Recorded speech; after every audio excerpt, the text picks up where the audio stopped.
Bardzo serdecznie witam dzisiaj wszystkich oglądających, wszystkich słuchaczy na webinarium pod tytułem Czas pracy doktoranta w teorii i praktyce. To webinarium organizowane jest w ramach projektu PhD Well, zintegrowane działania na rzecz dobrostanu psychicznego i rozwoju środowiska doktoranckiego, zadania finansowanego ze środków Ministra Nauki i Szkolnictwa Wyższego. Moimi dzisiejszymi gośćmi są trzy wyjątkowe osoby. Doktor nauk medycznych i nauk o zdrowiu Joanna Smolarczyk, lekarz specjalista psychiatra, ekspertka w zakresie psychologii stresu oraz metod radzenia sobie ze stresem, była członkini Komisji do Spraw Przeciwdziałania Zjawiskom Niepożądanym w Śląskim Uniwersytecie Medycznym w Katowicach, wyróżniona prestiżową nagrodą Japońskiego Towarzystwa Psychiatrii i Neurologii. Witam Cię, Asiu, bardzo serdecznie. Witam, dzień dobry wszystkim. Kolejnym moim gościem jest radca prawny Wojciech Kiełbasiński, ekspert z zakresu prawa w szkolnictwie wyższym i nauce, który pełnił funkcję Rzecznika Praw Doktoranta KRD w latach 2021-2025. Pełnił również funkcję przewodniczącego Forum Uniwersytetów Polskich oraz sprawową funkcję eksperta Polskiej Komisji Akredytacyjnej. Był też laureatem Nagrody Specjalnej w konkursie Rising Stars Prawnicy Liderzy Jutra 2023. Witam Cię, Wojtku. Dzień dobry, dziękuję bardzo za zaproszenie. Liczę tutaj na owocną i miłą, przyjemną dyskusję. My również na to liczymy i serdecznie witam również magister inżynier Martę Różycką, która jest doktorantką 4. roku w Instytucie Metalurgii i Inżynierii Materiałowej imienia Aleksandra Krupowskiego Polskiej Akademii Nauk w Krakowie, która realizuje właśnie doktorat wdrożeniowy. Jest również przewodniczącą Porozumienia Doktorantów Instytutów Polskiej Akademii Nauk oraz ekspertką do spraw ewaluacji szkół doktorskich. Serdecznie witam Cię, Marto. Dzień dobry, bardzo dziękuję za zaproszenie. Bardzo serdecznie witam moich gości, witam też słuchaczy, którzy nas obserwują. Mam nadzieję, że to nasze dzisiejsze spotkanie będzie bogate w różne wskazówki, przede wszystkim praktyczne, dotyczące tej tematyki, jakim jest właśnie czas pracy doktoranta. I jest to temat szczególnie ważny dla wszystkich doktorantów. Szczególnie dlatego, że chcemy się dowiedzieć, jak wygląda czas pracy zarówno w wymiarze prawnym, jak i organizacyjnym, ale także praktycznym, związanym z codziennym funkcjonowaniem oraz zdrowiem psychicznym. Kształcenie w szkole doktorskiej to liczne obowiązki, zajęcia dydaktyczne, seminaria, badania w laboratoriach, badania terenowe, wizyty w bibliotekach, archiwach, aż w końcu długie godziny lektury, różnych publikacji, nauki, no i tworzenie samej rozprawy doktorskiej. Ale czy to jest wszystko? No tak, to jest doktorat. Ale bardzo często to też inne działania, takie jak wyjazdy na konferencje, staże, kwerendy, no i udział w życiu akademickim uczelni. Wiele doktorantów realizuje znaczące projekty badawcze, a niektórzy z nich dodatkowo łączą jeszcze działalność z pracą zarobkową albo z życiem rodzinnym. Lista tych zadań wydaje się nieskończenie długa i dlatego dobrze na początku wyjaśnić sobie, jak te kwestie reguluje polskie prawo, a później postaramy się też znaleźć odpowiedzi na pytania, jak w dzisiejszym świecie znaleźć właściwy balans i jak to wygląda też od kuchni, jak doktoranci postrzegają swój czas pracy. Dlatego zacznę pierwszym pytaniem, pozwolę sobie zadać to pytanie Wojtkowi, który jest radcą prawnym, jest ekspertem w zakresie prawa o szkolnictwie wyższym i nauce.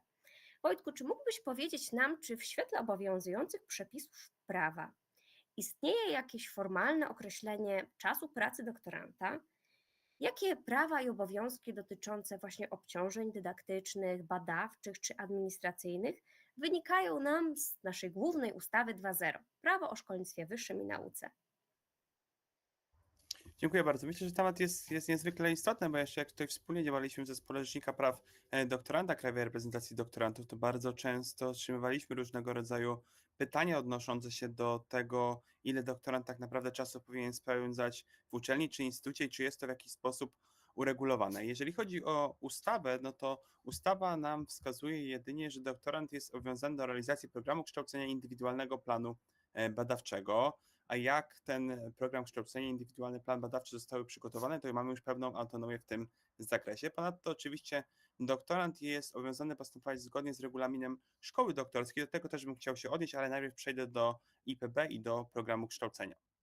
Więc Tak jak już wspomniałem, nie mamy takiego formalnego czasu pracy doktoranta, tylko powinniśmy wszystko indywidualnie ustalać w zależności od tego, jaki jest program kształcenia, który doktorant realizuje i jak został skonstruowany indywidualny plan badawczy, jakie tam poszczególne aspekty zostały przygotowane, przeznaczone na konkretny rok. No i pojawia się pytanie, czy na przykład w regulaminie szkoły doktorskiej w takim zakresie moglibyśmy przewidzieć, że doktorant musi spędzać na uczelni 5 dni w tygodniu po 5 godzin? Czy takie sytuacje się zdarzały, że takie regulacje w regulaminach były? Ja uważam, że nie, że powinniśmy to wszystko odnosić właśnie do indywidualnego planu badawczego i do programu kształcenia. Program kształcenia w zależności od różnego typu uczelni czy instytutów różni nam się. Możemy mieć większe obciążenie takiego doktoranta i możemy mieć zdecydowanie mniejsze i to zależy od autonomii uczelni. Uczelnie, instytuty bardzo różnie przygotowują te programy kształcenia, więc znowu to indywidualnie powinniśmy do tego podejść.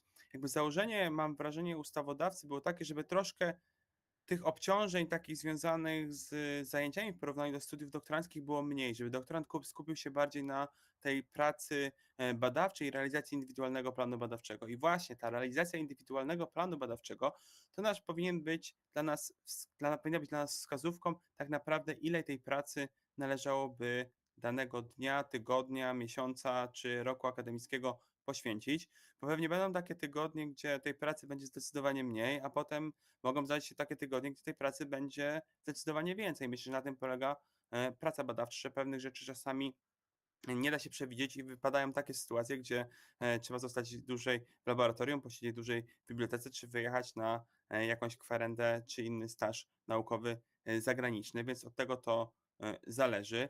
Czasami zdarzają się też sytuacje, gdzie promotorzy nakładają na doktorantów dodatkowe obowiązki, które nie wynikają z indywidualnego planu badawczego, programu kształcenia czy regulaminu szkoły doktorskiej. No i w takim wypadku znowu powinniśmy tutaj każdą sytuację odpowiednio przeanalizować, żeby wiedzieć, czy jest możliwe, żeby faktycznie ten doktorant tyle czasu spędzał na uczelni, czy raczej ma prawo odmówić, chociaż jak wiemy w praktyce to czasami bywa trudne z uwagi na taką specyficzną relację pomiędzy doktorantem a promotorem. Czasami ciężko takiemu promotorowi odmówić, mimo że wiemy, że te zagadnienia, te kwestie mogą być poza naszym obszarem zainteresowań, czy poza wymogami wynikającymi właśnie z ustawy czy z aktów prawa wewnętrznego.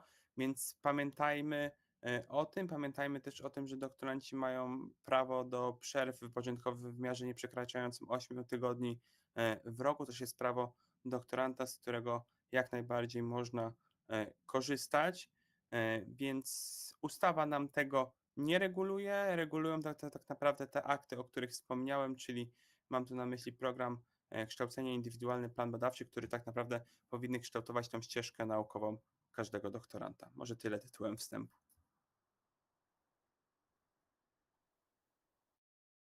Bardzo dziękuję Ci, Wojtku, za to wyjaśnienie. Wydaje mi się, że ta kwestia budzi nadal dużo wątpliwości z uwagi na to, że mamy regulaminy szkół doktorskich, różne rzeczy mogą się z nim znaleźć. Nie zawsze jasne jest dla osób i dla organów, które prowadzą te szkoły doktorskie, gdzie leży ta granica, na ile ta autonomia jest szeroka, a na ile jednak mamy te ramy, które gdzieś wyznaczają nam przepisy prawa. Nie zawsze jest to jasne i wydaje mi się, że to stanowisko też, na które tutaj wskazujesz, tego odnoszenia właśnie, może żeby nasi słuchacze też to zapamiętali, odnoszenia tych wszystkich obowiązków do tego indywidualnego planu badawczego, czy też programu kształcenia, powinno gdzieś być dla nas rzeczywiście taką linią demarkacyjną, która gdzieś wyznacza te obowiązki doktoranta.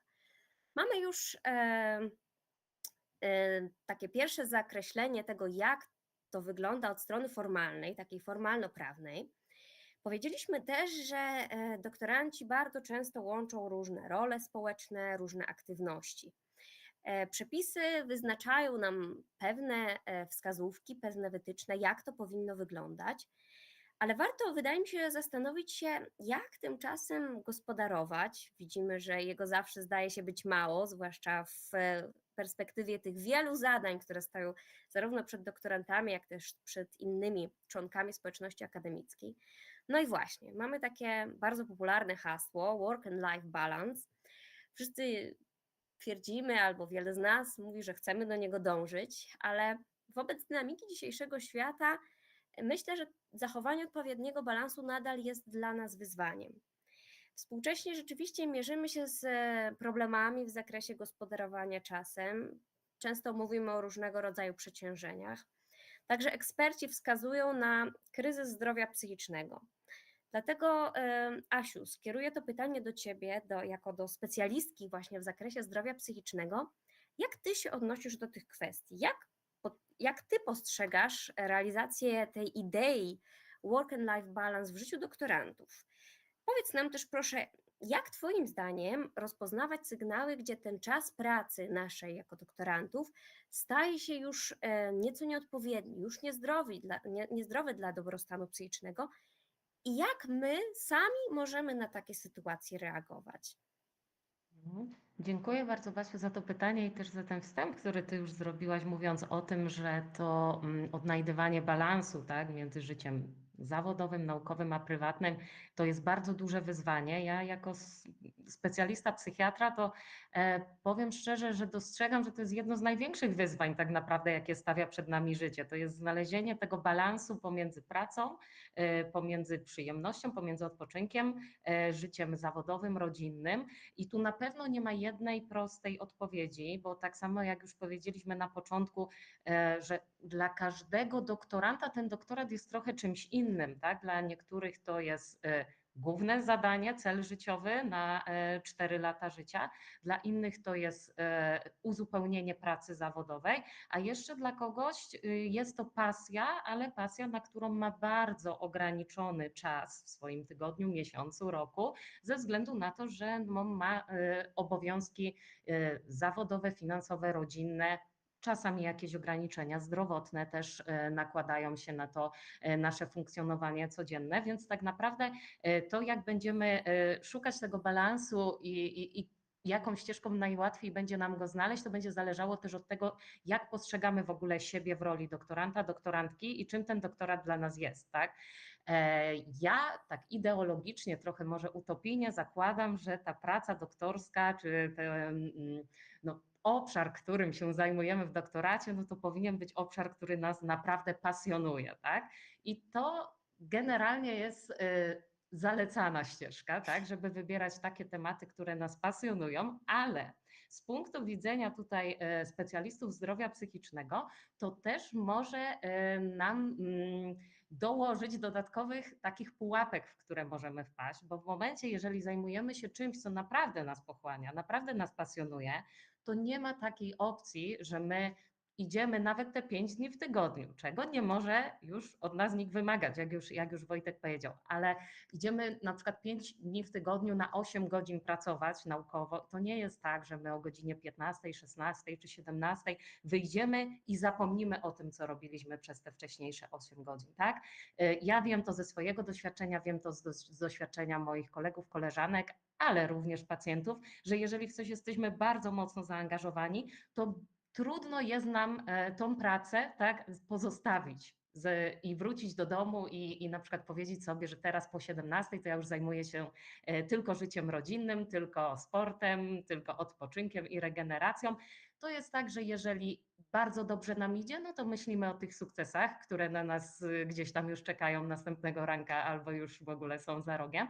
A jeżeli mamy jakieś trudności w tej naszej pasji, no to one też zajmują nam głowę, nawet częściej niestety, tak? Jeżeli natrafiamy na jakiś opór, na jakąś przeszkodę, no to póki nie znajdziemy rozwiązania, to często jest tak, że nie potrafimy myślenia na ten temat wyłączyć. I tutaj myślę, tak widzę po waszych uśmiechach gdzieś w niektórych momentach, że wiemy albo z własnego doświadczenia, albo z doświadczenia naszych przyjaciół, o co mi chodzi, tak? Czyli z jednej strony bardzo zalecam, żeby zajmować się tymi tematami, które nas pasjonują, ale z drugiej strony trzeba mieć tą uważność na to, czy ten temat, ta nasza pasja, no już powoli nie wkracza na takie obszary naszego życia, nie zajmuje tak naprawdę całej tej naszej przestrzeni życiowej.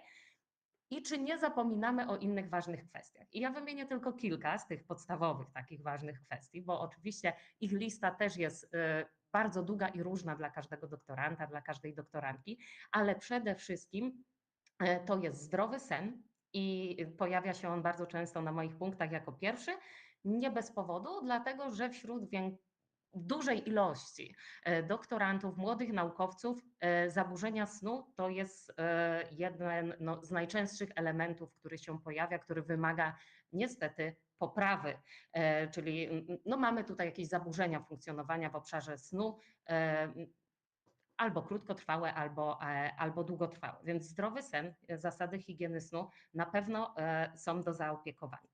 Na pewno aktywność fizyczna i tu może już bez takich dokładnych wytycznych, ile minut i ile kalorii trzeba spalać na minutę czy godzinę, ale tak naprawdę ważne jest to, żeby codziennie jakaś ta aktywność fizyczna była, a wielu z nas przemieszcza się czy to do laboratorium, czy na uczelnię, czy po dzieci, czy do sklepu, jednak głównie samochodem, tak? Więc często, oczywiście nie wszyscy i znam coraz więcej doktorantów, doktorantek, którzy się rowerem przemieszczają, bardzo to tutaj pochwalam w tym miejscu, ale większość z nas, ja na przykład też przemieszcza się prawie wszędzie samochodem.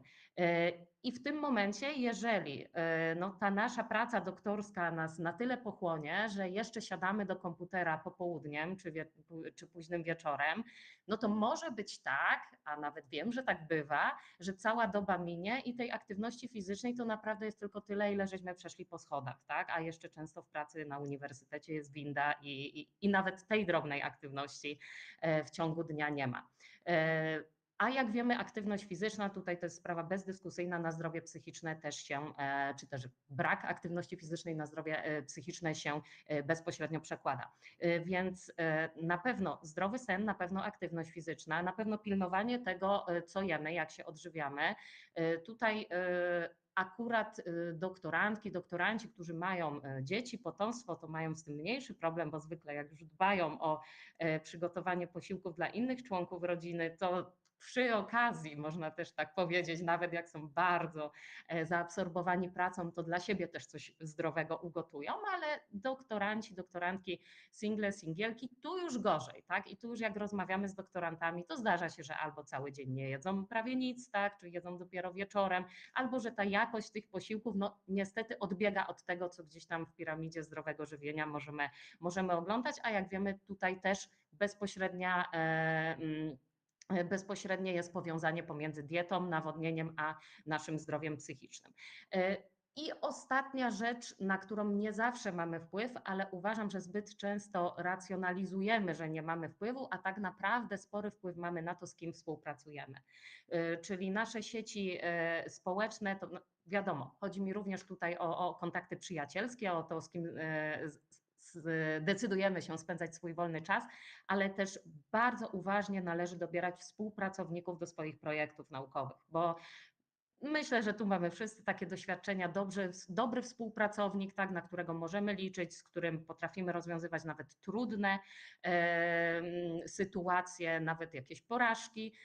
To jest skarb tak naprawdę. Natomiast zły współpracownik, na którego nigdy nie możemy liczyć, gdzie jesteśmy dla siebie wzajemnie rozczarowaniem i ta współpraca niestety mimo docierania się, mimo poznawania się i przekazywania sobie informacji zwrotnych, jak my byśmy widzieli tą pracę, ta współpraca się na przykład nie zmienia, tak? Nie ma żadnej refleksji, nie ma żadnego rozwoju tutaj tej relacji naukowej, to tu odradzam kontynuowanie takiej współpracy i to zarówno temat rzeka, jeżeli chodzi o współpracę z promotorem czy promotorem pomocniczym, bo wielokrotnie na webinariach czy też na naszych innych dyskusjach z Krajową Reprezentacją Doktorantów tu podkreślamy, jak ważna jest ta rola promotora i jak to jest ważny człowiek w życiu każdego z nas, doktorantów i ta dobra relacja, ale nie tylko chodzi mi tutaj o promotora pomocniczego, tylko o cały zespół, który dobieramy sobie.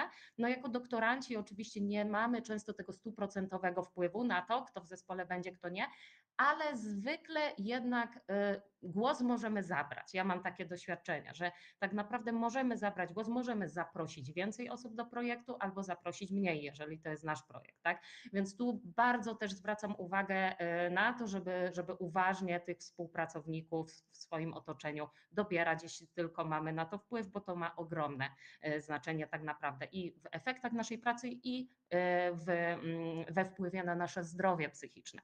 Tak jak mówię, ta lista jest oczywiście czynników, które na nasze zdrowie psychiczne i na to osiąganie balansu w pracy naukowej i w życiu prywatnym, ta lista czynników jest zdecydowanie dłuższa, ale myślę, że te byłyby takie najważniejsze. Natomiast zapytałaś też, jak rozpoznawać, że już z tym naszym zdrowiem psychicznym coś jest nie tak, jeśli dobrze tutaj zrozumiałam pytanie.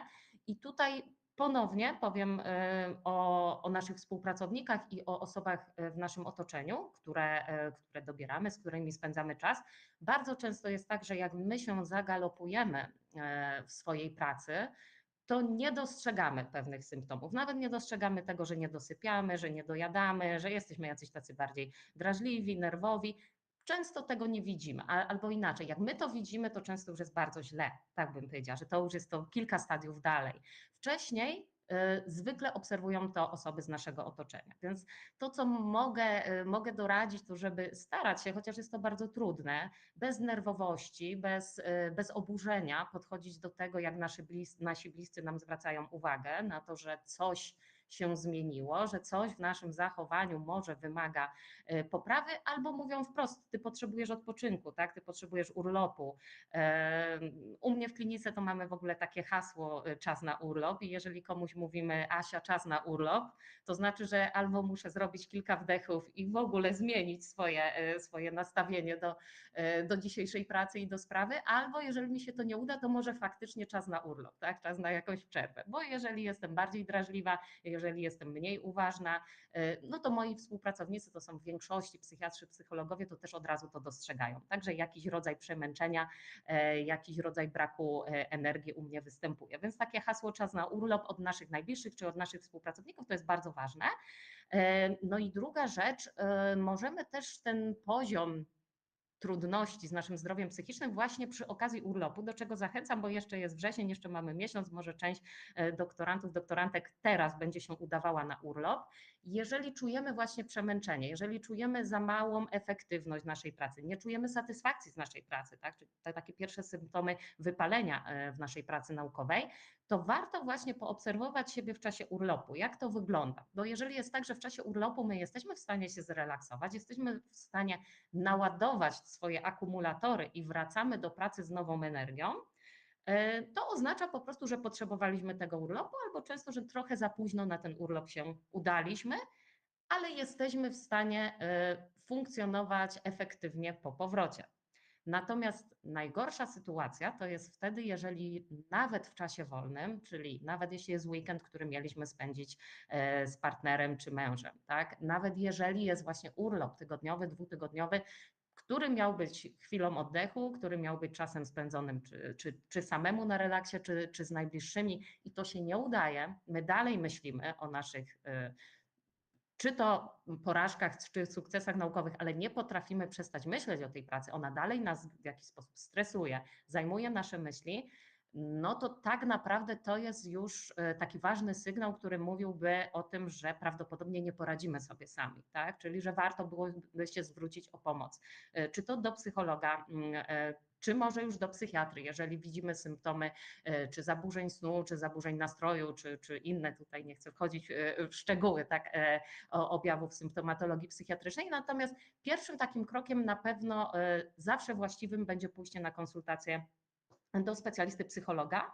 I on, jeżeli będzie widział taką potrzebę, to pokieruje też tego doktoranta, doktorantkę dalej, tak? Czy do psychiatry, czy do psychoterapeuty. Natomiast taka konsultacja psychologiczna w momencie, kiedy obserwujemy, że nawet w tym wolnym czasie, nawet w tym czasie, w którym obiecujemy sobie, że to będzie relaks, że to będzie odpoczynek, że chcemy naładować swoją energię, jeżeli nawet wtedy nie jesteśmy w stanie dotrzymać tego danego sobie słowa, że to będzie odpoczynek, że to będzie relaks, no to myślę, że to jest taki bardzo ważny, a myślę taki jeden z prostszych tak, tutaj symptomów, co można samemu u siebie zdiagnozować, że nie jestem w stanie odpoczywać w czasie przeznaczonym na odpoczynek.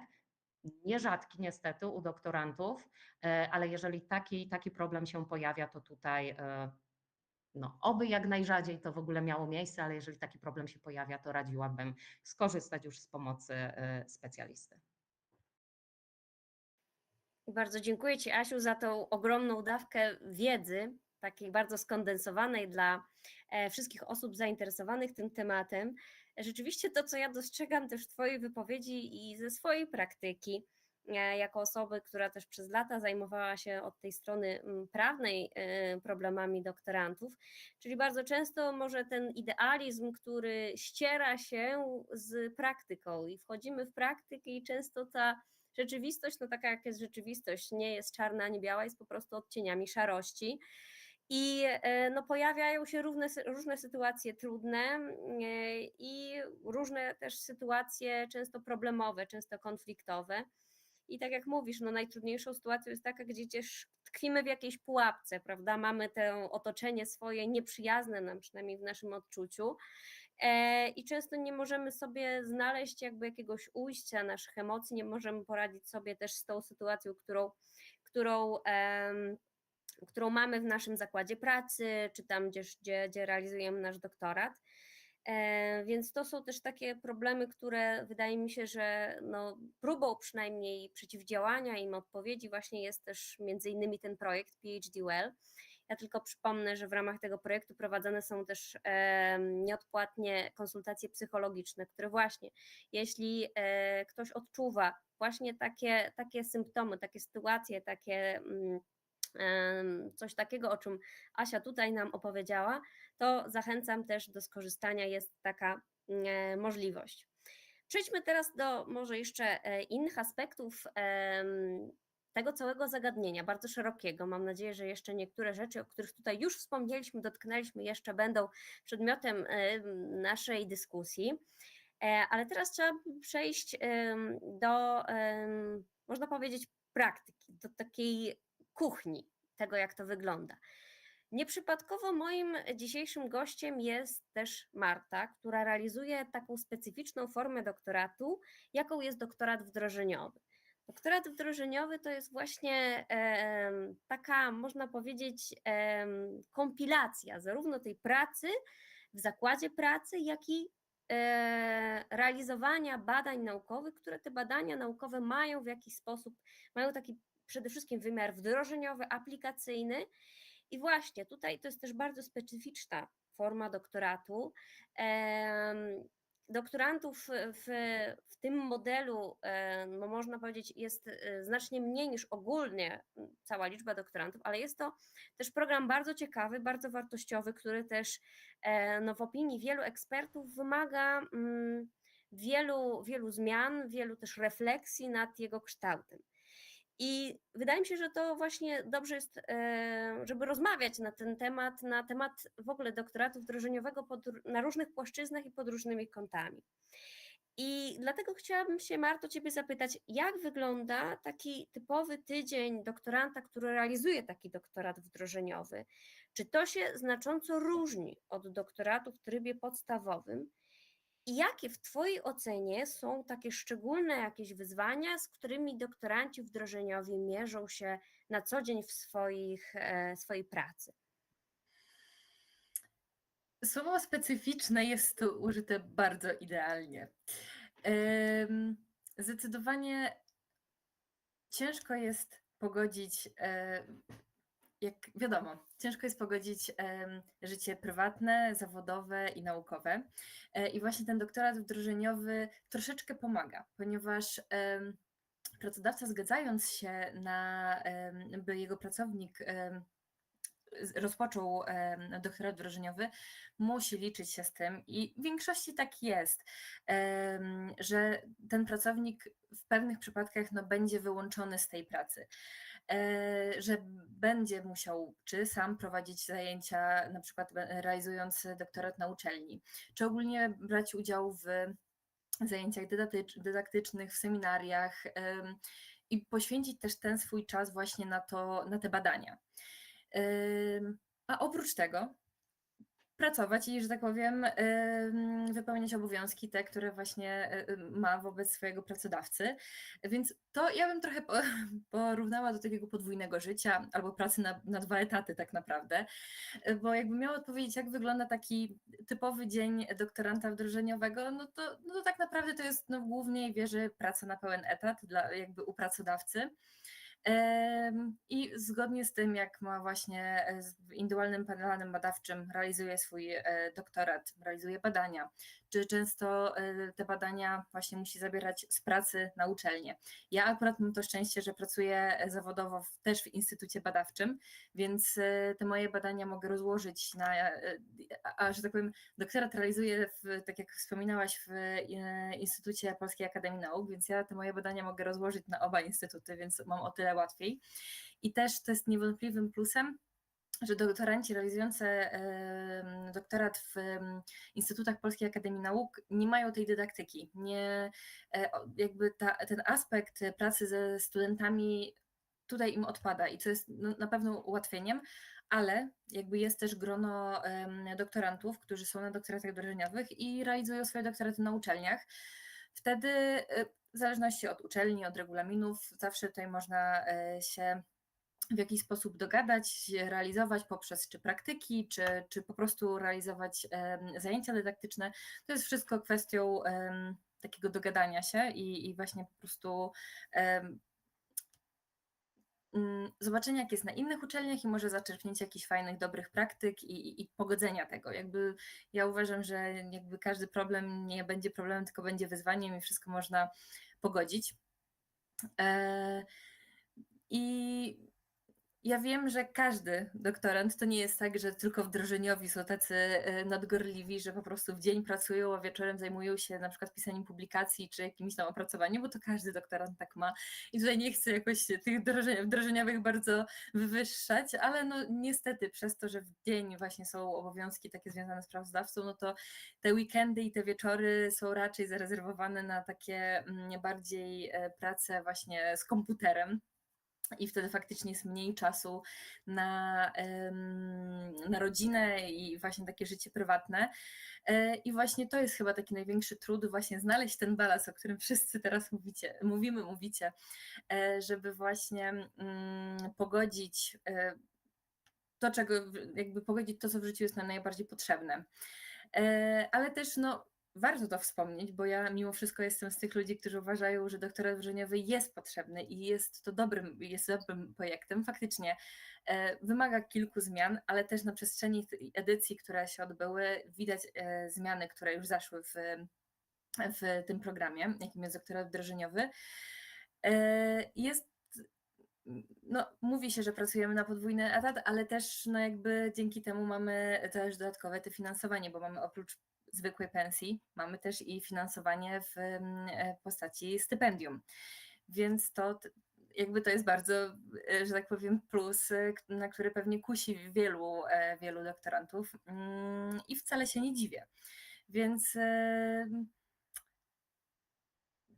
tak jak wspomniałam, największą trudnością jest taka samodyscyplina, żeby właśnie nie odkładać wszystkiego na później, tylko robić wszystko systematycznie.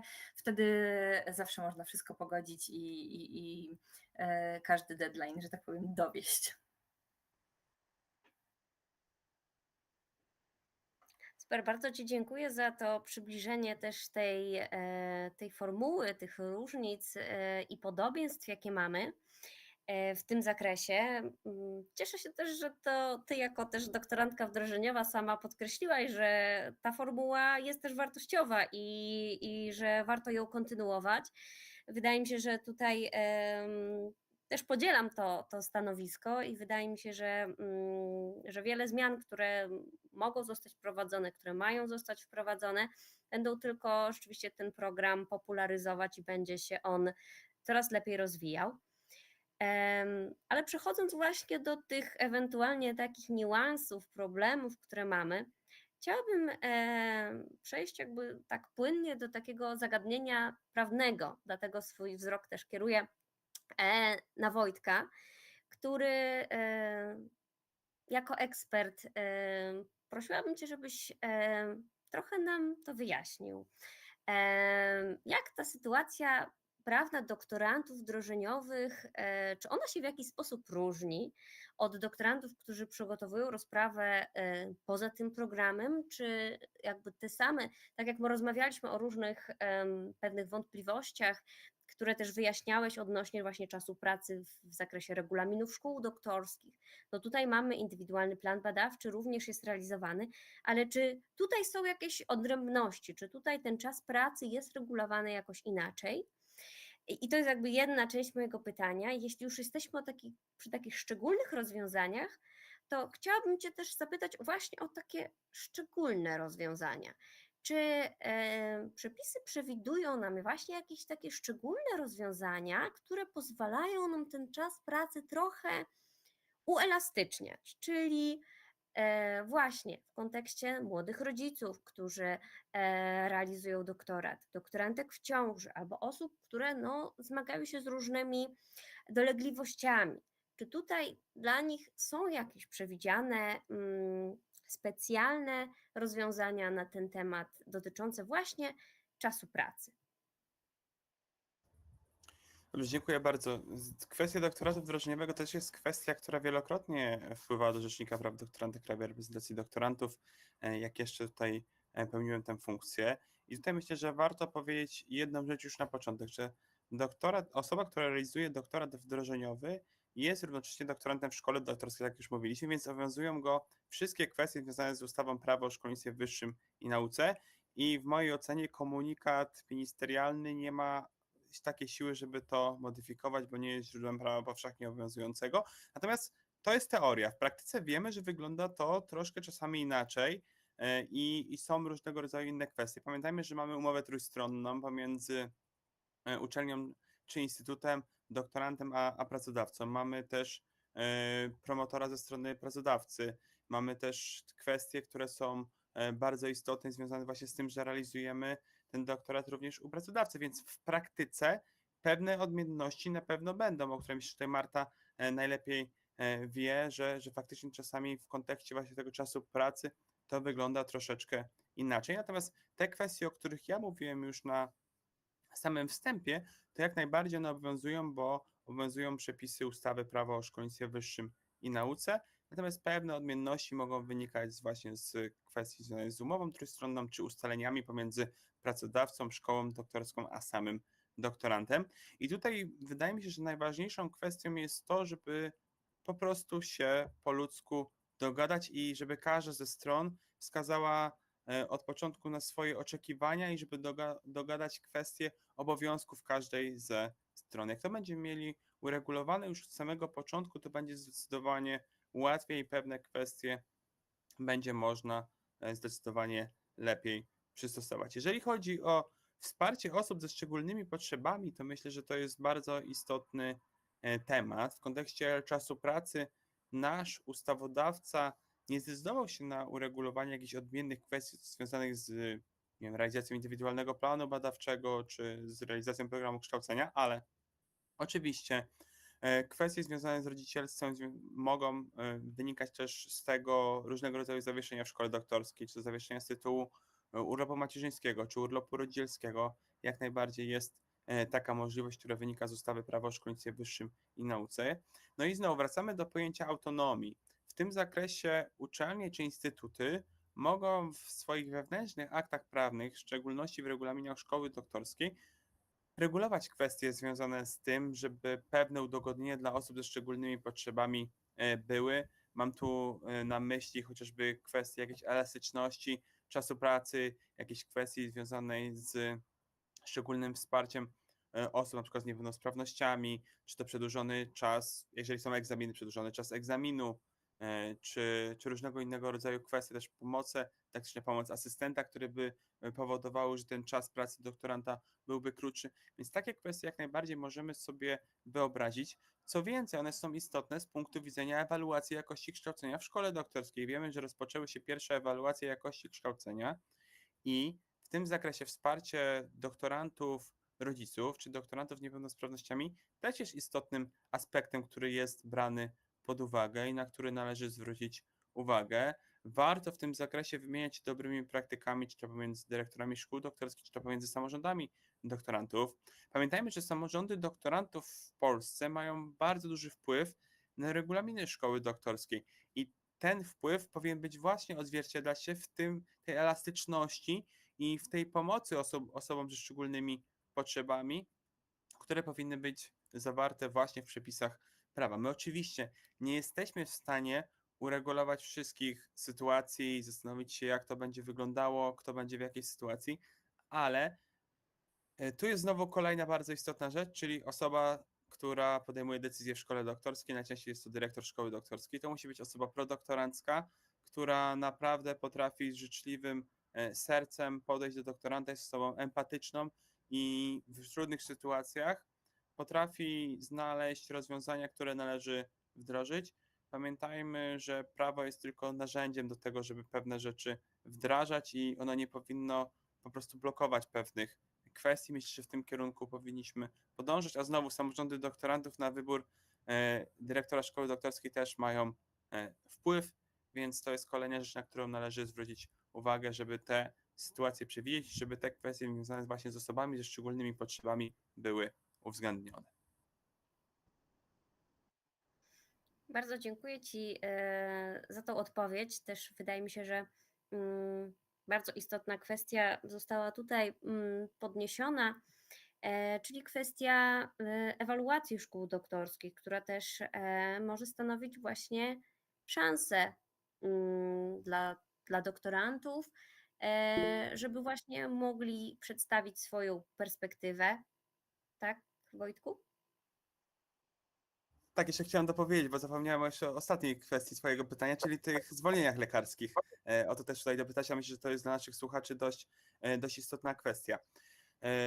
Tutaj znowu pytanie, jak wygląda regulamin szkoły doktorskiej, czy my w ogóle możemy zawiesić kształcenie w szkole doktorskiej z innych tytułów niż szeroko pojęte rodzicielstwo? Coraz częściej ma to miejsce i tutaj nie damy jednoznacznej odpowiedzi, bo wszystko zależy od tego, jak to zwolnienie lekarskie zostało wystawione i co tak naprawdę podczas tego zwolnienia lekarskiego dana osoba może robić. Wiemy, że często doktoranci łączą pracę zawodową z realizacją doktoratu, no i co jeżeli na przykład w tej swojej pracy zawodowej wezmą zwolnienie lekarskie, czy mogą wykonywać obowiązki doktoranta? No tutaj nie mamy jednoznacznej odpowiedzi, każdą sprawę powinniśmy indywidualnie przeanalizować w zależności od tego, co wynika z tego zwolnienia lekarskiego. Tutaj ważna rzecz jest taka, żeby przewidywać te inne przypadki zawieszenia kształcenia z powodu, nie wiem, jakiejś długotrwałej choroby, jakiejś nieprzewidzianej sytuacji. Wiemy, że tutaj też Krajowa Reprezentacja Doktorantów działa mocno w tym zakresie, aby takie regulacje się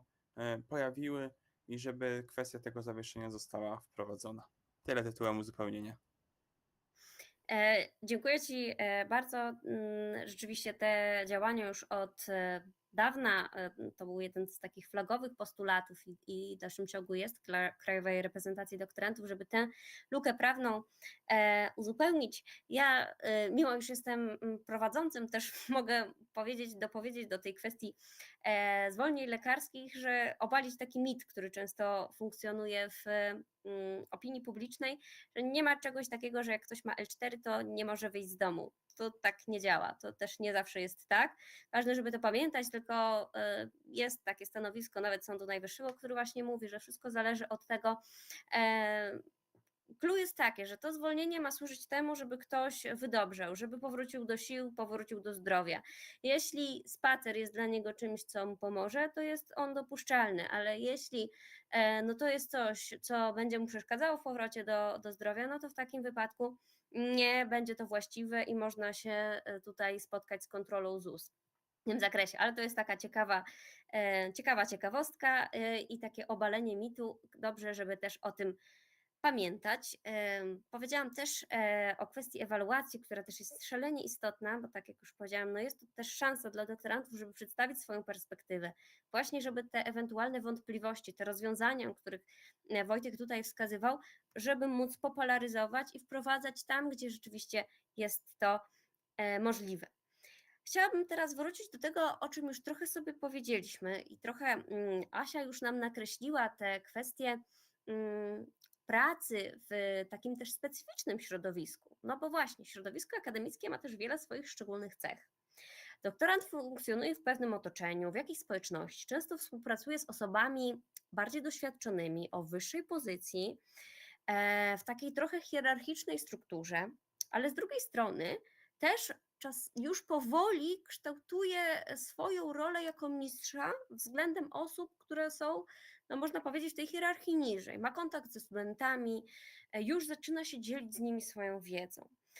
I właśnie tutaj rozmawialiśmy o tym problemie tych naszych współpracowników, tych naszych osobach, z którymi współpracujemy w różnego rodzaju zespołach badawczych, relacji z promotorem. I chciałabym trochę jeszcze wrócić do tego tematu i pokontynuować go, bo no właśnie, to gdzieś tam zasygnalizowałaś, że jeśli jest jakiś tutaj problem w tym zakresie, no to może warto właśnie rozważyć tą rezygnację, rozważyć zmiany. Ja bym się chciała przede wszystkim Ciebie zapytać o tę kwestię. Właśnie. Prawdopodobnie nie ma jednej i idealnej odpowiedzi, bo mamy wiele stanów faktycznych. Ale okiem eksperta, jeśli mamy taką sytuację, naprawdę trudną, patową, bo myślę, że wiele osób właśnie tutaj szuka pomocy. Jestem w patowej sytuacji, boję się utracić swój doktorat, na który pracowałam lata, a mam promotora, który powiedzmy oczekuje ode mnie wielu różnych rzeczy i ja się czuję, że jak się na to nie zgodzę, to, no to wszystko utracę. Boję się gdzieś pójść do różnych organów, bo nie czuję, powiedzmy, takiego bezpieczeństwa. Nie czuję, że to skończy się, powiedzmy, bez takiego odwetu. I właśnie tutaj, właśnie, jak widzisz, jakbyś taką sytuację oceniła okiem eksperta, okiem psychiatra, okiem kogoś, kto specjalizuje się w zdrowiu psychicznym. Jakby tutaj bym Cię prosiła o jakąś taką radę, wskazówkę i ocenę, i też jakbyś mogła wskazać, czym się różnią te sytuacje stresowe w przypadku doktorantów, te źródła przeciążenia od tych, z którymi mogą mierzyć się inne osoby w społeczności akademickiej, inni pracownicy naukowi, inne osoby, które gdzieś w tej strukturze funkcjonują. To może zaczynając właśnie od końca, a potem do szczegółu przechodząc, jeśli chodzi już o te konkretne problemy. No, czym się różnią trudności doktorantów od trudności innych pracowników, tak, czy pracowników funkcjonujących w innych obszarach niż ta akademickość, niż to życie uniwersyteckie, to myślę, że Ty wskazałaś na początku, że zwłaszcza doktorant, czy młody naukowiec jest często w takiej sytuacji, która wymaga od niego występowania w różnych, bardzo skrajnie różnych rolach i bardzo szybko między tymi rolami tak naprawdę musi się w cudzysłowie przełączać taki doktorant, czyli z jednej strony to jest osoba już z jakimś poziomem wiedzy wystarczającym na tyle, aby prowadzić zajęcia dydaktyczne, aby szkolić następne pokolenia, a z drugiej strony to jest osoba w bardzo dużym stopniu zależna od promotora, czy też od innych mistrzów, tak, na uczelni.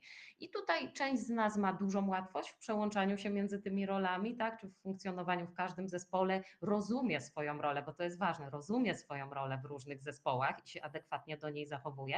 U części doktorantów to przysparza więcej trudności. I zwykle jest tak, że łatwiej przychodzi nam ta rola nauczyciela, albo powiem tak, zwykle jest tak, że jeżeli nas rola nauczyciela stresuje, to na jej bardzo początkowych etapach, jeżeli u kogoś nie występują elementy lęku społecznego.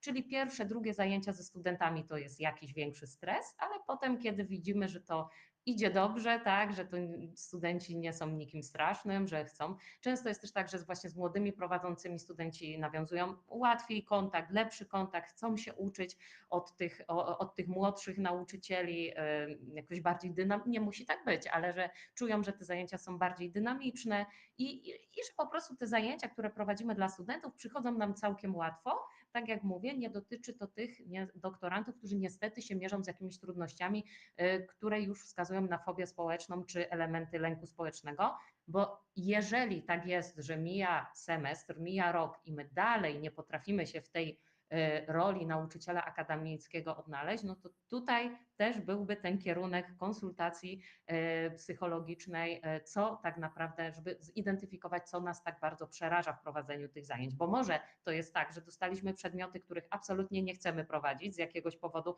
że po prostu nie czujemy się ani ekspertami, ani nawet znawcami tej dziedziny i to jest do przedyskutowania z naszym promotorem, kierownikiem katedry, a może być tak, że po prostu bardzo rzeczywiście nas ta sytuacja społeczna, bycie nauczycielem, rola nauczyciela stresuje i nie jesteśmy w stanie tego przezwyciężyć, tak? No i tutaj to już wymagałoby jakiejś konsultacji, może drobnej interwencji psychoterapeutycznej, żeby po prostu sobie funkcjonowanie w tej roli ułatwić. Ale zdecydowana większość doktorantów, tak jak mówię, z tą rolą nauczyciela radzi sobie całkiem dobrze, a jeżeli występuje silny stres, to tylko na samym początku. Pierwsze, drugie zajęcia, pierwszy miesiąc pracy w roli nauczyciela.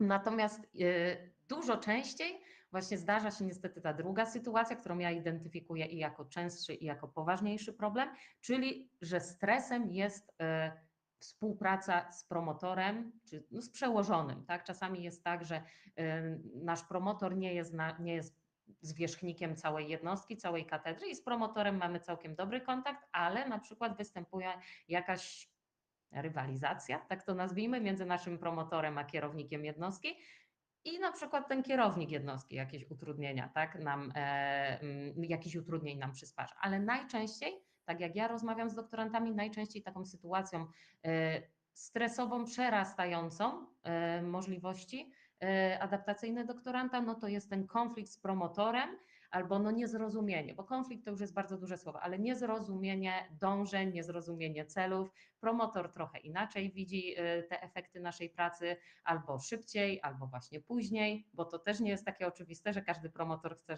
żeby jak najszybciej efekty pracy były osiągnięte. Albo my chcielibyśmy się zainteresować trochę innym obszarem, ale to na przykład nie wpisuje się w cały dorobek naszego promotora. No i tutaj nie powiem nic odkrywczego. Przede wszystkim rozmowa. Tak, to nie jest proste, wiemy o tym, zwłaszcza jeżeli to już wywołuje sama obecność tego promotora, gdzie jest jakieś spięcie, wywołuje w nas nieprzyjemne emocje, silny stres. Natomiast przede wszystkim rozmowa. Byłam świadkiem kilku sytuacji na moim uniwersytecie, gdzie czasami to była rozmowa indywidualna, czasami z pomocą tak mediatora z ramienia szkoły doktorskiej. Tak naprawdę po przeprowadzeniu jednej czy kilku poważnych rozmów z promotorem, że po prostu te oczekiwania się nie zgadzają i że tak jak powiedziałaś, bo pojawia się w pewnym momencie taki lęk, czasem wręcz paniczny lęk, że co jeśli cała moja praca 2, 3, 4-letnia pójdzie teraz na przykład na marne, tak? Oczywiście, po pierwsze, nie należy wpadać tutaj w pułapkę konsekwencji. Zawsze jest moment na to, żeby się zatrzymać. Jeżeli coś mocno szkodzi naszemu zdrowiu psychicznemu, widzimy, że to po prostu nam już nie służy, to lepiej się zatrzymać po 3 latach niż po 4 latach, albo po 4 latach niż po 6, tak? Jeżeli czujemy, że z tego i tak nie będzie tego efektu, do którego my dążymy, że my pracujemy, ale nie idziemy w tą stronę, w którą chcemy, nie ten kierunek w ogóle obraliśmy z promotorem, to zawsze jest moment, żeby to przerwać, ale absolutnie nie zachęcam do tego, żeby tym rzucać, że trzaskamy drzwiami, palimy mosty i właśnie nawet nie szukamy rozwiązania, tylko już kończymy tą współpracę, bo nam jakaś jedna czy nawet kilka rzeczy nie pasuje. Więc tutaj przede wszystkim rozmowa, próba rozmowy, tak? Jeżeli nie dajemy sobie z tym rady sami, to zwrócenie się. Muszę powiedzieć, wiem, że to nie wszędzie tak wygląda, ale na moim uniwersytecie jest naprawdę bardzo przyjazny, życzliwy dział do spraw doktorantów, więc to zgłoszenie się z tą trudnością, z tym problemem, prośba o uczestniczenie też w tych mediacjach, w tych rozmowach osoby trzeciej.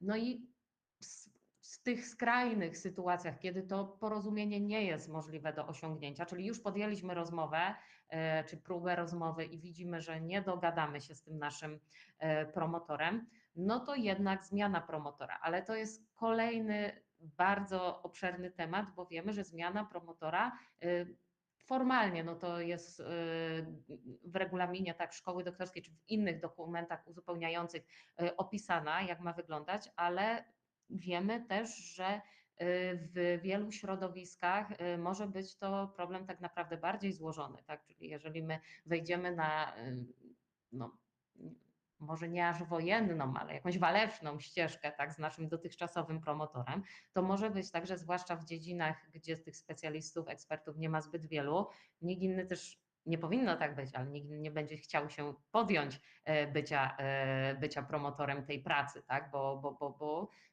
Bo na przykład będzie odczuwał jakiś stopień takiej, bym powiedziała, może nie do końca poprawnej, ale lojalności z tym naszym dotychczasowym promotorem. To są już sytuacje patologiczne, gdzie na pewno zaangażowanie szkoły doktorskiej do pomocy takiemu doktorantowi jest niezbędne, ale tak może być, musimy być tego też świadomi.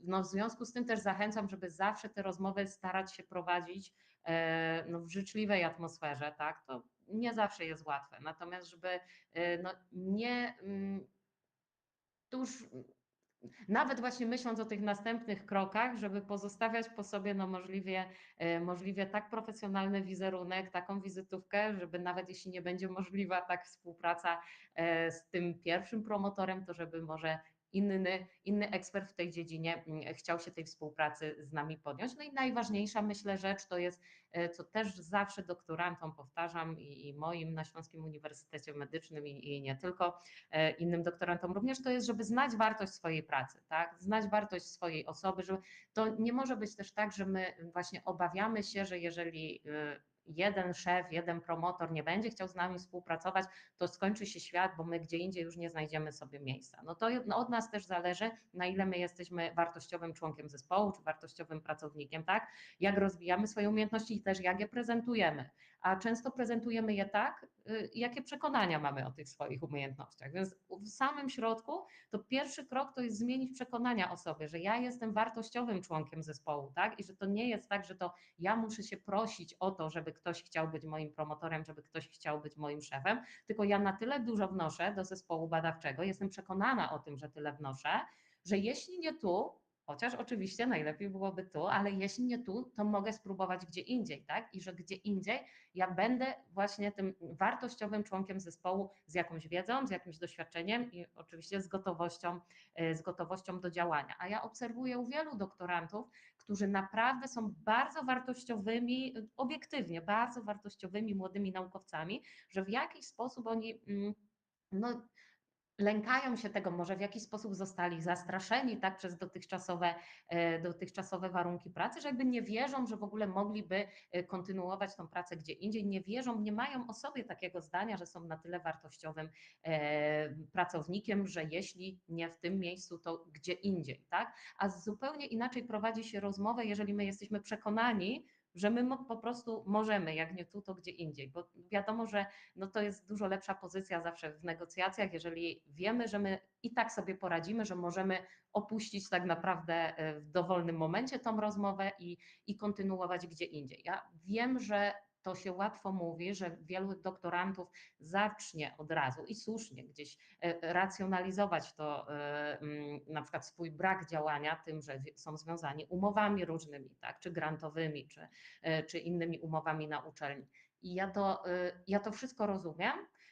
Stąd tutaj też po raz kolejny wspominam o zasięgnięciu pomocy w swoich studiach, działach do spraw doktorantów w tych bardziej skomplikowanych okolicznościach, ale naprawdę w większości sytuacji ja tu namawiam do tego przekonania o sobie jako wartościowym członku zespołu, bo obserwuję, że jeżeli oczywiście nie chodzi o to, żeby być tutaj jakimś niegrzecznym, bezczelnym, żeby to w drugą stronę tutaj przerysować. Absolutnie nie. Życzliwie i grzecznie, ale jeżeli jesteśmy przekonani o swojej wartości, o swoich umiejętnościach, to po prostu inaczej prowadzimy rozmowę i też inaczej ten promotor nas traktuje. I to jest, tak jak mówię, nie tylko moje doświadczenie, to jest doświadczenie różnych doktorantów z mojego otoczenia. Zawsze warto takie przekonanie w sobie wzmacniać, parę razy nawet sobie to powtórzyć, takie pozytywne przekonanie o sobie, na przykład przed prowadzeniem rozmowy, przed prowadzeniem na przykład jakichś negocjacji w zmianie planu badawczego, żeby nie podchodzić od razu z takim strachem, tak? Tylko raczej z wiarą, że no to się uda, jeżeli nie tu, to uda się gdzie indziej i oczywiście życzę, żeby zwykle udawało się tutaj, a nie gdzieś indziej, ale to nastawienie naprawdę wiele zmienia. Bardzo Ci dziękuję też za taki pozytywny wydźwięk tej wypowiedzi. Wydaje mi się, że czasami właśnie w takich sytuacjach trudnych tej wiary w ten dorobek, w to, co się robi, często brakuje, że ona gdzieś jest bardzo mocno kwestionowana, przynajmniej osoba, która też doświadcza takiej sytuacji, czuje, że po prostu jest to kwestionowane i często sama właśnie ulega, jakby zaczyna po prostu no sama karmić się takimi komunikatami czy takimi zachowaniami, przez co no ten problem tylko coraz bardziej się rozwija, a jesteśmy dalej od jego rozwiązania.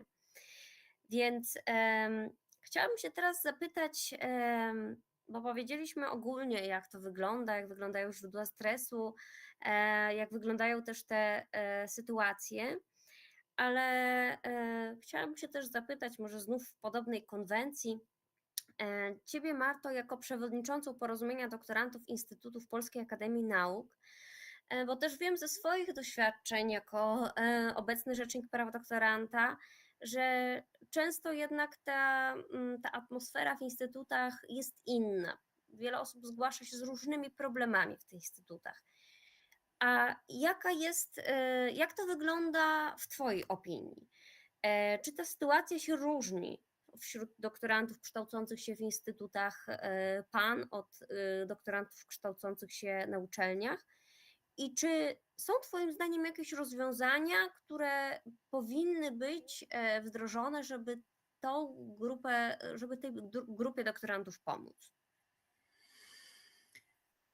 Wydaje mi się, że są różnice. Ja bym chciała zwrócić uwagę na to, i właśnie to jest to chyba, na co zwracam uwagę jako przewodnicząca Porozumienia Instytutów Polskiej Akademii Nauk,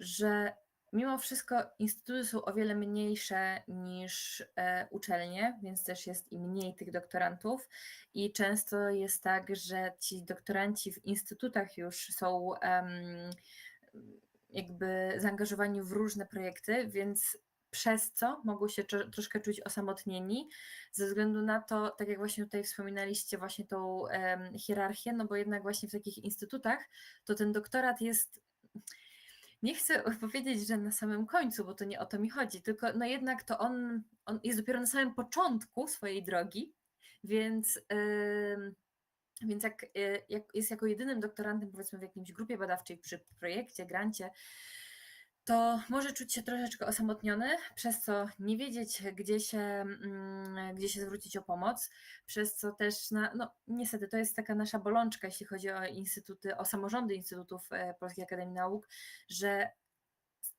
te samorządy nie działają aż tak prężnie jak na przykład na uczelniach.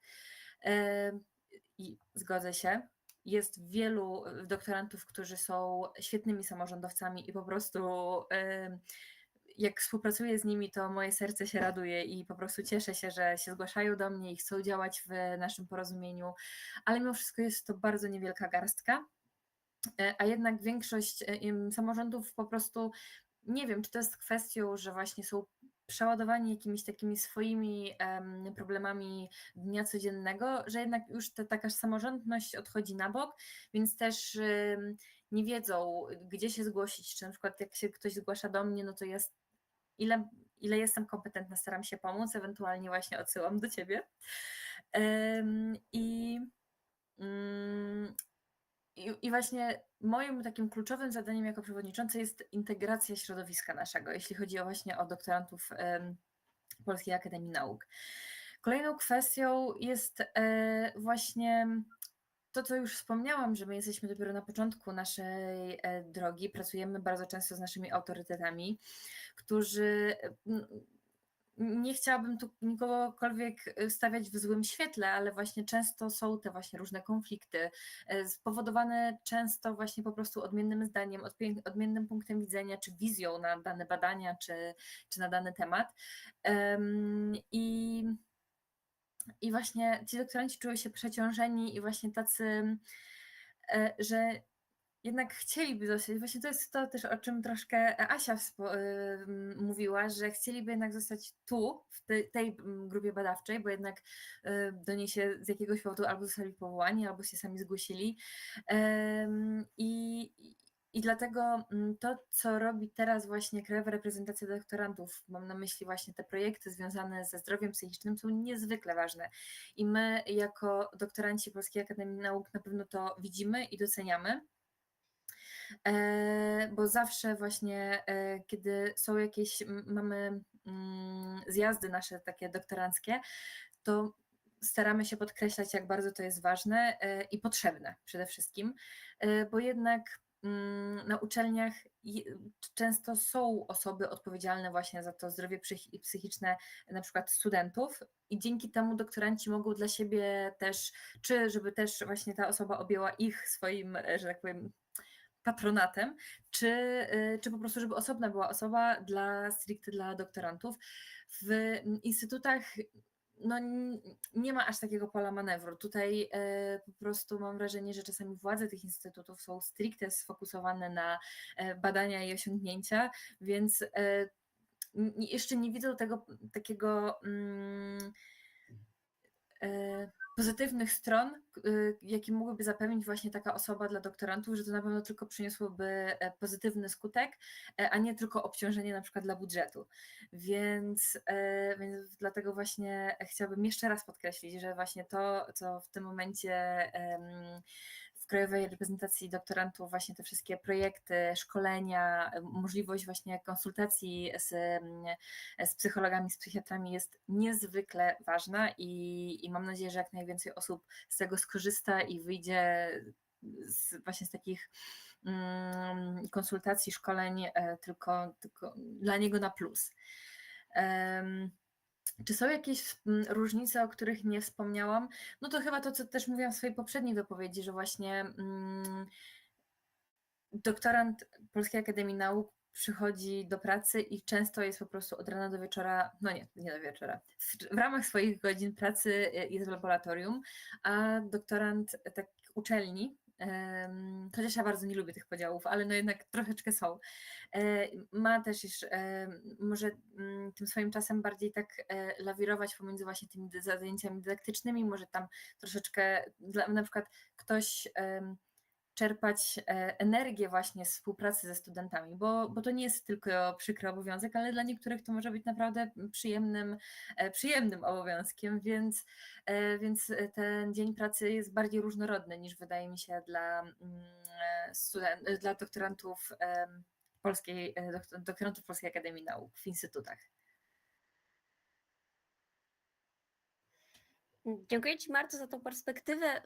Wydaje mi się też, że no jakby to znaczącą różnicą jest to jednak mimo wszystko, że no w instytutach no nie ma tej całej rzeszy studentów, która jednak no w uczelniach też stanowi no chociażby liczebnie potężną siłę, co się też przekłada na skład różnych organów, skład senatu, skład innych organów, gdzie ci studenci są reprezentowani. No i też ta grupa no, doktorantów, społeczność doktorancka, no też troszeczkę korzysta na tej sile studentów. No, w przypadku instytutów mamy tutaj te siły troszeczkę inaczej rozłożone, no przez co ci doktoranci rzeczywiście muszą trochę silniej zawalczyć o tą swoją tożsamość, no już w tej takiej atmosferze społeczności bardzo doświadczonych, zaawansowanych badaczy, którzy są rzeczywiście, tak jak mówisz, sfokusowani mocno na tą działalność naukowo, więc wydaje mi się, że to też jest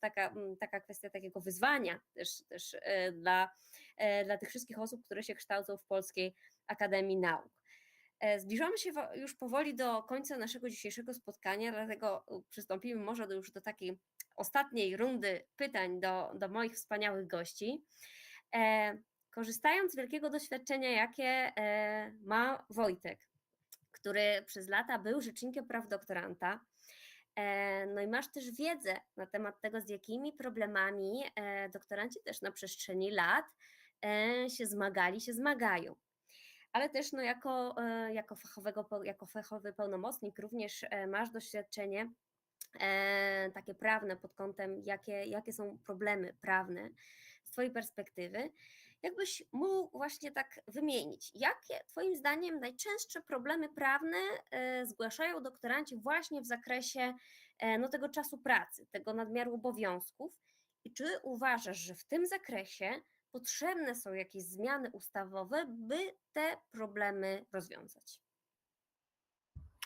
No może zacznę od końca. Wydaje mi się, że zmianami ustawowymi nic tutaj nie zmienimy, a najważniejsze to jest zmiana mentalności i wdrożenie mechanizmów skutecznej ochrony doktorantek i doktorantów przed jakimiś takimi sytuacjami, które nie powinny mieć miejsca, bo tak jak już tu Asia wspominała, bardzo często promotorzy mają bardzo silną pozycję w danym środowisku. Jeżeli w jakiś sposób im się przeciwstawimy, no to może być problem w zakresie kontynuacji naszego kształcenia. Myślę, że wiele osób sobie zdaje z tego sprawę i to jest bardzo duży problem naszego systemu kształcenia, o którym musimy pamiętać, który niestety musimy mieć z tyłu głowy, bo każde też przepisy prawne są istotne w danym kontekście sytuacyjnym i tym, jak wygląda dana kwestia. Jeżeli chodzi o te najczęstsze problemy, które się pojawiają, to ja bym tutaj zwrócił uwagę na kwestie związane właśnie z tym, że bardzo często zgłaszali się doktoranci czy doktorantki, którzy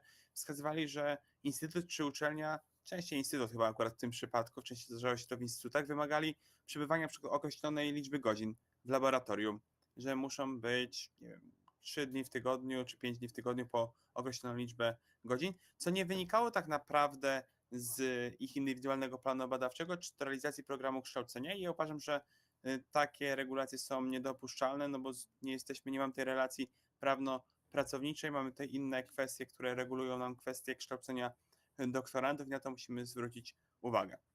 Drugi taki typ spraw to jest na wskazywanie przez promotorów nadmiernych obowiązków względem doktoranta. Może troszkę to zobrazuje sytuację, że zdarzały się nawet sytuacje, gdzie zgłaszały się osoby, które wskazywały, że no, promotorzy wyręczają się tak naprawdę doktorantami w realizacji takich prywatnych spraw, jak odbiór dziecka z przedszkola czy ze szkoły, więc to jest oczywiście niedopuszczalne i nie wynika z realizacji obowiązków kształcenia doktoranckiego, więc takie sytuacje też mają niestety miejsce. To nie jest oczywiście wielka liczba takich, bardzo duża liczba takich spraw, natomiast takie sytuacje się zdarzają. Częściej są sytuacje, gdzie na przykład doktorant stwierdza, że promotor wymaga zbyt dużo, ale tutaj oczywiście ma to tutaj drugiej strony może mieć takie przełożenie, że promotorzy stwierdzą, że doktorant nie wykonuje tego, co powinien wykonywać. Wtedy na przykład jest skreślany z listy doktorantów. To jest taki trzeci typ spraw, więc tak naprawdę każda sprawa wymaga indywidualnego wyjaśnienia i sprawdzenia, jak to wygląda. To jest, myślę, że warto powiedzieć to, co już Asia też wspominała, co zrobić, jeżeli już dojdzie do takiej sytuacji. I właśnie też chciałem to podkreślić, że bardzo istotne jest to, żeby korzystać z mechanizmów, które funkcjonują w danych jednostkach. Jeżeli mamy sytuację związaną z sytuacją konfliktową na linii doktorant-promotor, która wynika właśnie na przykład z kwestii tego, że doktorant stwierdza, że promotor wymaga zbyt dużo, albo promotor stwierdza, że doktorant nie wykonuje swoich obowiązków, więc zbyt mało na przykład pracuje nad danymi kwestiami, no to trzeba spróbować rozwiązać ten problem. Rozwiązać najlepiej w murach uczelni czy instytutu. Nie od razu wychodzić do mediów, wychodzić do organów zewnętrznych, tylko na początku spróbować troszkę na samym wstępnym etapie ten problem rozwiązać, bo często prześpimy ten moment, który ten problem można by rozwiązać w jakiś łatwy sposób, a gdy nam on staje się coraz poważniejszy, no to potem im dalej tak naprawdę, tym trudniej ten problem rozwiązać, więc myślę, że to jest też bardzo istotne i zachęcam do tego, co tutaj Asia mówiła, żeby korzystać z tych mechanizmów, które są na uczelniach. Znowu odwołam się do ewaluacji jakości kształcenia. Jednym z elementów jest to, żeby w danej szkole doktorskiej istniał system rozwiązywania konfliktów na linii doktorant-promotor. Bardzo mi się podobało, nie pamiętam jaka to jest szkoła doktorska, ale podczas jednej z konferencji wymyślili tutaj prowadzący szkołę doktorską taki sposób na rozwiązywanie właśnie problemów, bo mieli sytuacje konfliktowe, żeby doktorant z promotorem na początku spisywali swoje wzajemne ustalenia i je podpisywali. Co wymaga doktorant od promotora, co wymaga promotor od doktoranta. I wtedy każdy czarno na białym miał napisane, co wymaga i zawsze można było do tego wrócić i się do tego odnieść, więc myślę, że to jest faktycznie dobra rzecz, którą warto gdzieś promować, bo takie kwestie potem pomagają nam te sytuacje rozwiązać. Natomiast też chciałem skończyć takim pozytywnym akcentem, bo wydaje mi się, że ta sytuacja też się bardzo poprawiła od czasu utworzenia szkół doktorskich. Idziemy naprawdę w dobrym kierunku w kontekście tego, żeby doktorant miał czas głównie na prowadzenie swoich badań i swojej pracy badawczej. Traktujemy doktoranta jako młodego naukowca, który jest przyszłością polskiej nauki. Myślę, że w tym kierunku powinniśmy podążać. Bardzo Ci dziękuję też za te słowa i za te kilka takich słów kluczy, które w Twojej wypowiedzi się znalazły rzeczywiście. Też to, co ja podkreślam też w swoich działaniach aktualnych jako rzecznik i też wiem, że Ty podkreślałeś, żeby właśnie stawiać też na ten dialog, żeby szukać tych rozwiązań. Bardzo często te rozwiązania, one są paradoksalnie bardzo proste. Tym rozwiązaniem często może być rozmowa, czy z promotorem, czy z dyrektorem, czy z inną osobą, której dotyczy dana sytuacja, ale też właśnie to kolejne słowo klucz, które bardzo łatwo mi pomoże przejść do kolejnego pytania, które też mam do Marty, czyli właśnie to słowo ewaluacja. Ona się już troszeczkę przewijała podczas naszego spotkania i to, co też tutaj wspomniałeś, procedury antykonfliktowe. Ja też miałam okazję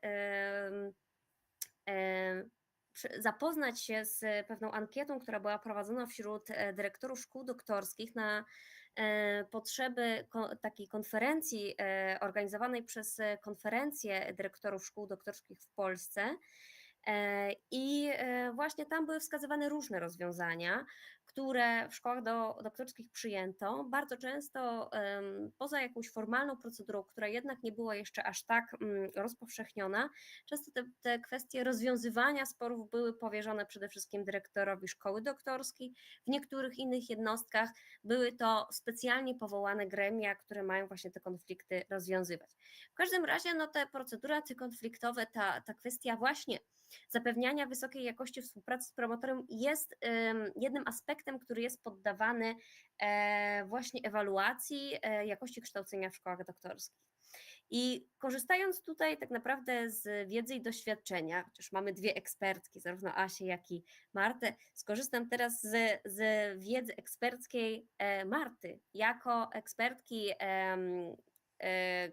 w zasadzie już Komisji Ewaluacji Nauki do spraw ewaluacji szkół doktorskich.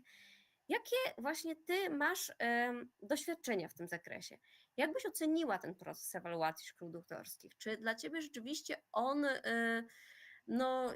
realizuje ten cel, który jest w zasadzie takim przyświecającym mu założeniem, czyli ta poprawa jakości kształcenia w szkołach doktorskich?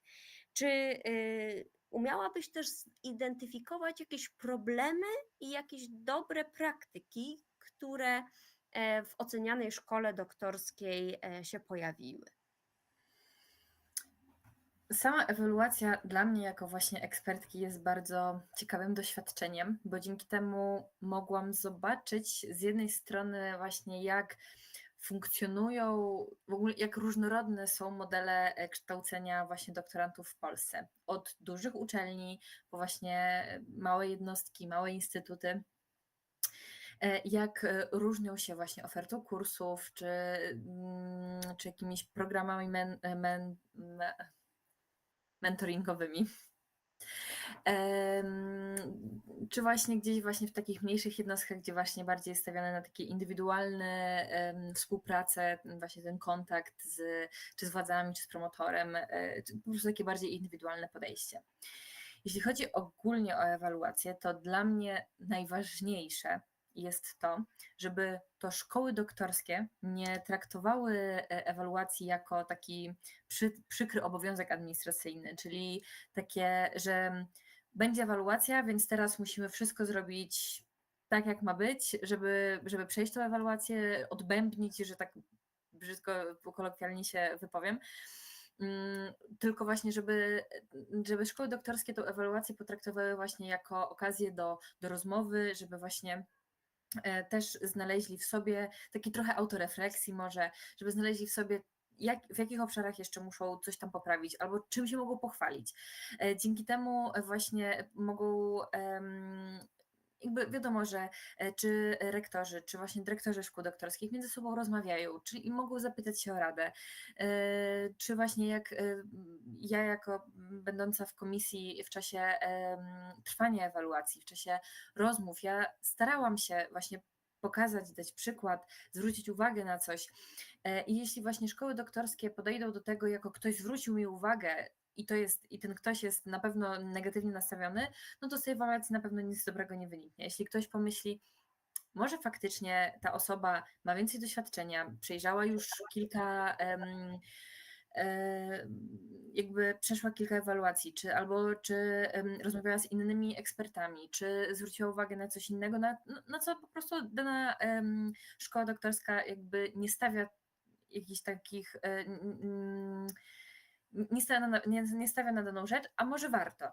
Więc wydaje mi się, że właśnie to jest taka główna rzecz, o której mam nadzieję, że właśnie tak te szkoły doktorskie podchodzą, bo tak naprawdę to jest szansa tylko i wyłącznie na to właśnie, żeby doktoranci dzięki temu mogli się rozwijać naukowo, bez poczucia takiego nadmiernego obciążenia, czy takiej niepewności, że właśnie, że jak jest jakiś konflikt z promotorem, to oni nic już nie mogą zrobić. Nie, jeśli jest konflikt z promotorem, to wiedzą, gdzie się mają zgłosić, wiedzą, że dostaną ten problem, że to nie będą to oni obciążeni, że to na pewno oni są problemem, tylko na pewno problem zawsze leży gdzieś tam po tych dwóch stronach, tak, że to nie jest sytuacja bez wyjścia. Więc jakby to jest dla mnie takie kluczowe, żeby o tym mówić i o tym pamiętać. Czy z dobrych praktyk? Ja akurat miałam przyjemność ewaluować właśnie też Instytut Polskiej Akademii Nauk, więc tutaj właśnie było takie silne nastawienie na takie indywidualność i doktoranta, i współpracy właśnie z promotorem. Ale jak pytałam właśnie o ewentualne konflikty, jakby sobie szkoła z tym miała poradzić, czy są wprowadzone właśnie jakieś procedury, to akurat w instytucie, w którym ja przeprowadzam ewaluację, jakby tutaj mogę tylko pochwalić, że ta szkoła doktorska była przygotowana na takie ewentualności. Cieszyli się, że nie mieli do czynienia jak do tej pory z taką sprawą, ale na pewno byli przychylni, że jakby doktoranci byli traktowani jako ważny element w danej szkole, że to nie jest tylko właśnie ten tak zwany przykry obowiązek, tylko faktycznie, że traktowani są jako młodzi naukowcy, jako tak naprawdę przyszłość polskiej nauki i żeby wspierać i żeby tych doktorantów jakby kierować tak naprawdę, czy bardziej może pomagać w planowaniu kariery właśnie badawczej w czasie doktoratu czy po doktoracie. Więc właśnie ważne jest, żeby patrzeć na tego doktoranta jako może nie partnera, ale właśnie jako taką osobę, z którą warto wchodzić w współpracę, bo to tylko może przynieść jakby pozytywną korzyść. Jaka korzyść może być inna? Jakby same pozytywne rzeczy, a nie właśnie, że ten doktorant jest traktowany często właśnie jako taki, bo musi być, bo ktoś musi być. Więc jakby na to chciałabym zwrócić wszystkim uwagę. Bardzo dziękuję, Marto. Też mi się wydaje, że właśnie o to chodzi, że traktowanie doktoratu jako takiego dążenia, grania do jednej bramki jest coś, co tak naprawdę jest clue i wszyscy też jako doktoranci i później promotorzy tak naprawdę potrzebujemy tego, bo i doktorant ma tą korzyść i promotor ma tą korzyść też ze swojego doktoranta, jeśli ten doktorant się rozwija. Wydaje mi się, że to też jest wielka radość i wielki sukces, kiedy widać tą młodą osobę, która pod czyimś kierunkiem naukowym naprawdę się rozwija i robi też wspaniałe rzeczy, że to jest właśnie taki element tego, co możemy po sobie zostawić, przekazywać tę wiedzę kolejnym pokoleniom. I zmierzając już do końca, tak naprawdę ostatnie pytanie wędruje do naszej Asi. Chciałabym Cię, Asiu, właśnie prosić o taką poradę, która będzie dla naszych dzisiejszych widzów stanowiła taką pewną klamrę, taki jakiś wniosek, podsumowanie dzisiejszego spotkania. Czas pracy. Jakie Twoim zdaniem można wprowadzić, wdrożyć strategię zarządzania czasem, zarządzania no też tymi problemami, naszym stresem, żeby te wszystkie obowiązki nasze łączyć i jednocześnie nie zwariować? Czy jaką ewentualnie rolę mogą odgrywać właśnie uczelnie, promotorzy? To już troszeczkę sobie powiedzieliśmy o właśnie w tworzeniu takiej kultury pracy, która wspiera to zdrowie psychiczne doktorantów.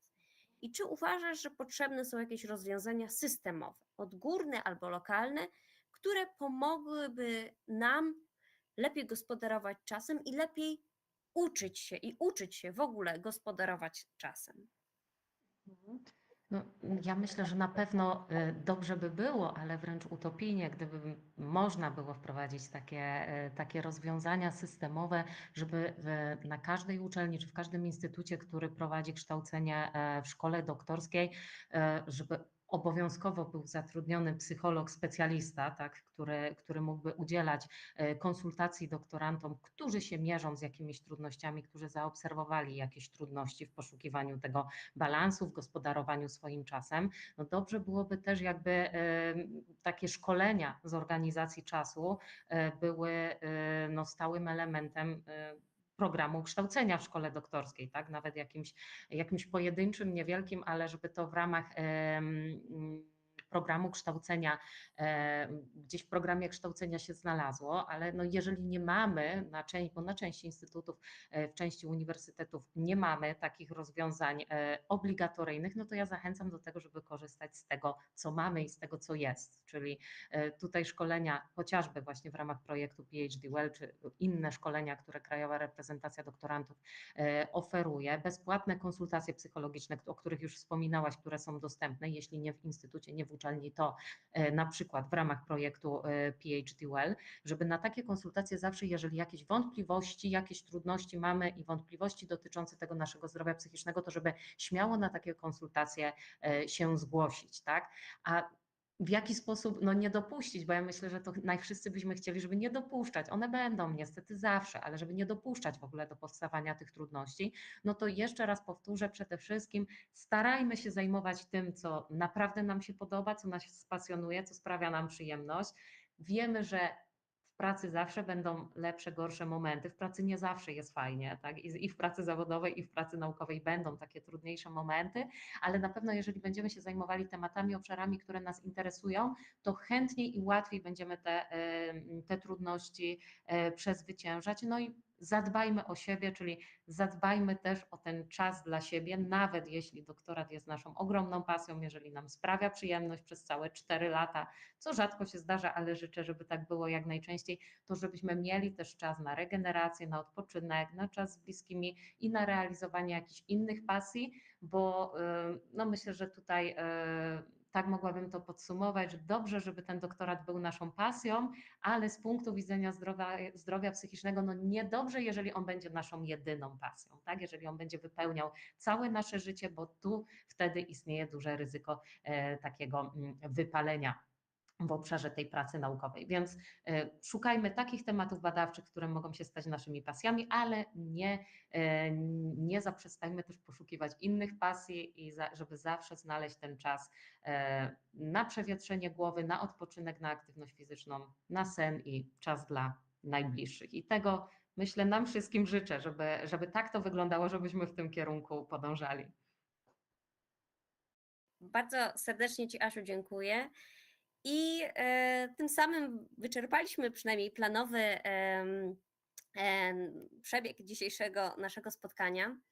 Ja bym chciała bardzo serdecznie podziękować wszystkim moim gościom, którzy zgodzili się i wydaje mi się, że podzielili się swoim cennym doświadczeniem, cenną wiedzą. Bardzo serdecznie dziękuję. Moimi gośćmi była Asia Smolarczyk, Wojtek Kiełbasiński i Marta Różycka. Bardzo serdecznie Wam dziękuję. I ja również dołączam się do życzeń, które skierowała już do wszystkich naszych słuchaczy Asia, i sama również chciałabym życzyć przede wszystkim tego, żebyśmy dążyli i starali się odnajdować priorytety w naszym życiu. Każdy z nas ma różne, każdy z nas ma inne zobowiązania, inne sytuacje, ale wydaje mi się, że dążenie do tego i szukanie tego, co daje nam szczęście, daje nam satysfakcję, dzięki czemu pojawia się uśmiech na naszych twarzach, naprawdę będzie sprzyjało temu, o czym dzisiaj mówiliśmy, czyli temu, że będzie balans, będzie spokojne, zdrowe środowisko pracy, odpoczynku i tego wszystkim życzę i życzę również miłego wieczoru.